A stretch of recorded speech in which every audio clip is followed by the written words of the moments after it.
Hello बच्चों doctor नमस्कार। सबसे पहले आप देखिए मोबाइल फ़ोन के स्क्रीन पर आपको क्वेश्चन आ चुका है। उस क्वेश्चन को पहले आप सॉल्व कीजिए।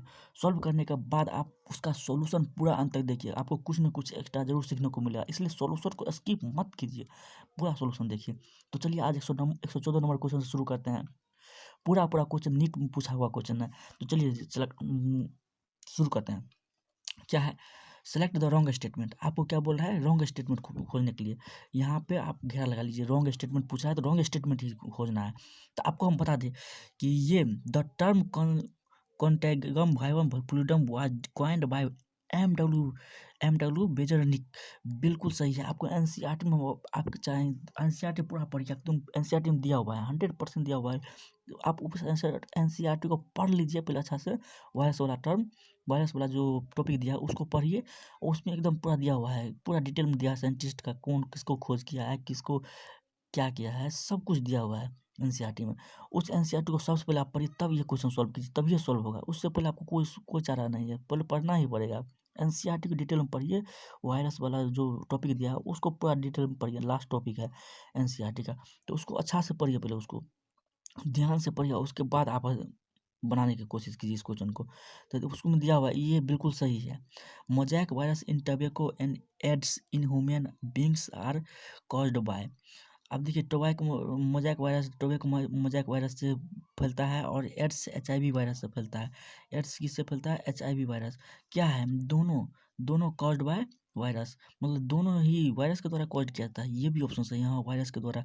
ये भी मोज़ैक डिजीज किसके द्वारा पोटैटो में कॉज होता है? टोबैको मोज़ैक वायरस के द्वारा किया जाता है। और एड्स किसके द्वारा किया जाता है? एड्स एचआईवी वायरस के द्वारा किया जाता है, कॉज किया जाता है। तो क्या हो जाएगा? ये ऑप्शन भी सही है, वायरस के द्वारा कॉज किया जाता है, बिल्कुल सही है। अब देखिए, अब नेक्स्ट ऑप्शन की तरफ चलते हैं। The virus were discovered by DJ Ivanovsky. ये नहीं, ये गलत है। ये किसके द्वारा खोज किया वायरस का?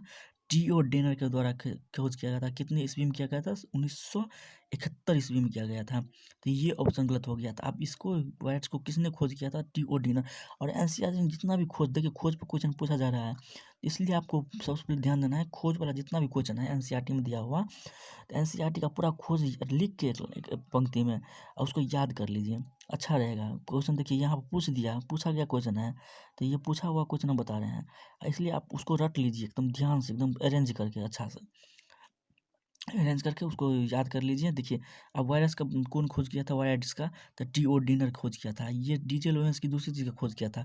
एनसीईआरटी में दिया हुआ, उसको देखिए किस चीज़ का खोज किया था, उसके सामने में लिख लीजिए। तो चलिए अब नेक्स्ट ऑप्शन की तरफ चलते हैं। तो ये ऑप्शन क्या हो जाएगा? सही हो, मतलब रॉन्ग पूछा है तो गलत यही है। तो ये सही हो जाएगा। देखिए, W M Stanley shows that virus could be crystalline. वो ये बताया कि वायरस क्रिस्टलाइन फॉर्म में होता है। डब्ल्यू एम स्टैनली मतलब दिखाया कि वायरस क्या होता है? पाउडर क्रिस्टलाइन के फॉर्म में होता है। तो ये देखिए, ये ऑप्शन भी सही है, एनसीईआरटी में दिया हुआ है। पूरा अच्छे से पढ़िएगा ना तो आपको अपने आप आ जाएगा। तो ये भी सही है। तो पूछा क्या है? रॉन्ग, तो रॉन्ग एक ही है। तो ये ऑप्शन गलत हो गया। गलत होते हुए भी सही है, क्योंकि गलत है तो इसलिए गलत ही पूछा है, तो सही है। तो चलिए नेक्स्ट क्वेश्चन की ओर चलते हैं फटाफट से। देखिए, इसमें 115 नंबर क्वेश्चन में क्या दवा है?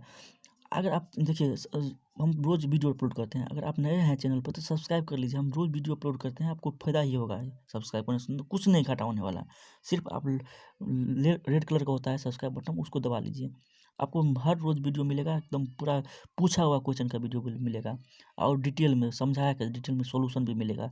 और उस सॉल्यूशन से आपको ये फ़ायदा होगा, कुछ ना कुछ एक्स्ट्रा ज़रूर आपको सीखने को मिलेगा। तो चलिए बिना देरी के चलते हैं next question. Which of the following shows coiled RNA stand and capsomere. आपको कॉइल्ड आरएनए स्टैंड और कैप्सोमियर किसके पास पाया जाता है? तो ये पाया जाता है टोबैको मोज़ैक वायरस के पास पाया जाता है।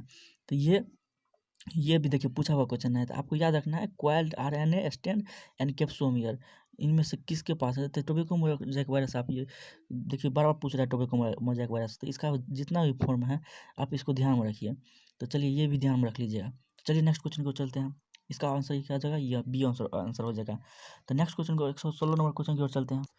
अब देखिए यहाँ पे क्या है? वायरस है, वायरस के पास क्या होता है? वायरस के पास DNA enclosed in protein coat. हाँ ये सही है, DNA enclosed in protein coat. Prokaryotic nucleus, single chromosome देखिए। अब बोथ डीएनए एंड आरएनए। अब इसमें वायरस है, अब क्या सही है इसमें से? अब देखिए ये सही है, ये बिल्कुल DNA include in protein code. Virus अब पता होगा कि वायरस का जेनेटिक मटेरियल क्या होता है, प्रोटीन कोड से जिससे हम घिरा होता है उसको हम क्या कहते हैं, कैप्सिड कहते हैं। कैप्सिड कहते हैं, आपको पता होना चाहिए। और उसमें उसके अंदर उसका जेनेटिक मटेरियल डीएनए या तो डीएनए होगा या तो आरएनए होगा। दोनों एक साथ नहीं हो सकता है, कभी भी नहीं। या तो डीएनए होगा डबल स्टैंडर्ड डीएनए, या सिंगल स्टैंडर्ड डीएनए, या डबल स्टैंडर्ड आरएनए, या सिंगल फॉर्म में कोई भी होगा तो सिंगल फॉर्म में होगा। दोनों एक साथ कभी नहीं होगा, बोथ नहीं होगा, बोथ दोनों एक साथ कभी नहीं हो सकता है। तो आप देखिए, ये तो पहले छट गया, बोथ डीएनए और आरएनए। तो बोथ डीएनए और आरएनए, या तो और यहाँ पर लगा देता तो सही हो जाता, लेकिन बोथ डीएनए एंड आरएनए दे दिया, और दोनों एक ही साथ, ये ऑप्शन बिल्कुल गलत हो जाएगा। सिंगल क्रोमोसोम, आपको पता होगा कि वायरस डबल स्टैंडर्ड डीएनए के साथ भी होता है।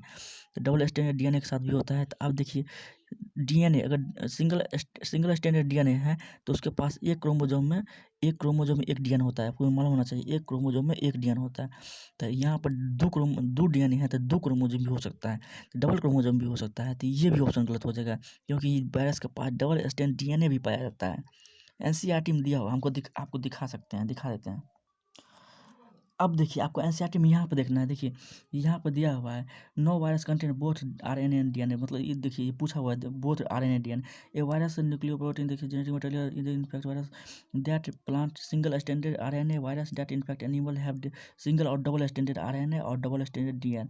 मतलब डबल स्टैंडर्ड आरएनए भी होता है और डबल स्टैंडर्ड डीएनए भी हो सकता है वायरस के पास।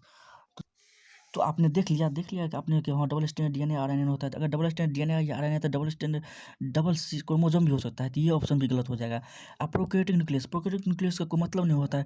सबसे पहले तो आपको हम ये बता दें, प्रोकैरियोटिक न्यूक्लियस होता ही नहीं है। क्या होता है, न्यूक्लियाइड होता है। जो भी बैक्टीरिया में होता है उसका जेनेटिक मटेरियल वो साइटोप्लाज्म से घिरा होता है। साइटोप्लाज्म से घिरा तो उसको हम न्यूक्लियाइड कहते हैं। क्या कहते हैं, न्यूक्लियाइड कहते हैं। न्यूक्लियाइड कहते हैं, न्यूक्लियस नहीं कहते हैं। तो ऑप्शन कौन, ये भी गलत हो जाएगा। न्यूक्लियस प्रोकैरियोटिक न्यूक्लियस होता ही नहीं है, तो क्या होता है, न्यूक्लियाइड होता है। तो ये ऑप्शन भी गलत हो जाएगा। अब देखिए, अब क्या है, DNA include in protein code. तो हाँ, ये ऑप्शन बिल्कुल सही है। डीएनए उसका क्या होता है, प्रोटीन कोड से घिरा होता है, जिसे हम कैप्सिड कहते हैं। तो ये ऑप्शन बिल्कुल सही हो जाएगा। तो 116 क्या सही हो जाएगा, ये सही हो जाएगा। चलिए नेक्स्ट क्वेश्चन को चलते हैं। अब देखिए 117 number question, which statement is wrong for virus. अब क्या पूछ रहा है, रॉन्ग पूछ रहा है। आपको रॉन्ग पर ध्यान देना है। ऑल आर पैरासाइट, हाँ बिल्कुल पैरासाइट होता है, सभी पैरासाइट होता है, हाँ पैरासाइट होता है। All of them have helical symmetry. अब देखिए यहाँ पे सभी के पास हेलिकल सिमेट्री होता है, नहीं हेलिकल नहीं, मतलब वायरस के पास मतलब बहुत सारा सिमेट्री है।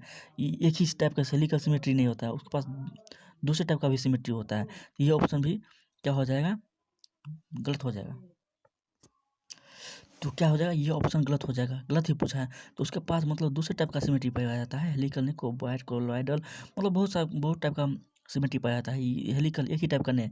तो सभी वायरस के पास अलग अलग टाइप का सिमेट्री पाया जाता है। तो ये ऑप्शन भी क्या हो जाएगा, गलत हो जाएगा। देखिए, they have ability to synthesize nucleic acid and protein. हाँ उसके पास एबिलिटी होता है, वो अपना न्यूक्लिक एसिड और प्रोटीन बना लेता है खुद ही। उसके पास एबिलिटी होता है, वायरस के पास ये एबिलिटी होता है।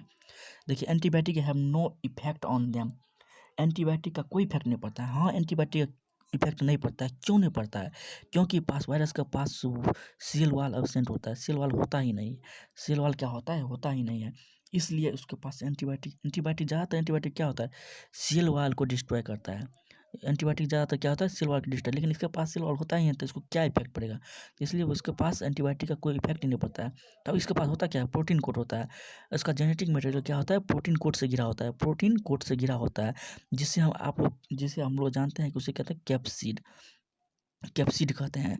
तो इसका प्रोटीन कोड से उसके पास सेल वॉल एब्सेंट होता है, तो इसलिए ज़्यादातर एंटीबायोटिक क्या करता है, सेल वाल को ही डिस्ट्रॉय करता है, इफेक्ट करता है। तो इसलिए इसके पास ना ही सेल वाल है, और सेल वाल नहीं है तो उसके पास उसको कोई इफेक्ट ही नहीं पड़ता है एंटीबायोटिक देने से। तो ये नो इफेक्ट होता है, ये ऑप्शन भी सही। तो गलत कौन हो गया, ये गलत हो गया, क्योंकि सिमेट्री एक ही हेलिकल टाइप का ही नहीं पाया जाता सभी वायरस में। तो ये रॉन्ग पूछा है, तो रॉन्ग यही है। तो क्या हो जाएगा, रॉन्ग यही है। तो ये ऑप्शन सही हो जाएगा। तो चलिए, आशा करते हैं आज आपको वीडियो अच्छा से समझ में आया और एक्सप्लेनेशन अगर अच्छा समझ में आया तो चैनल को सब्सक्राइब जरूर कर लीजिए भाई। सब्सक्राइब करने से आप ही को फायदा होगा, हमको नहीं होगा। इसी चैनल को सब्सक्राइब जरूर कर लीजिए। आज के लिए इतना ही, धन्यवाद। जय हिंद, जय भारत।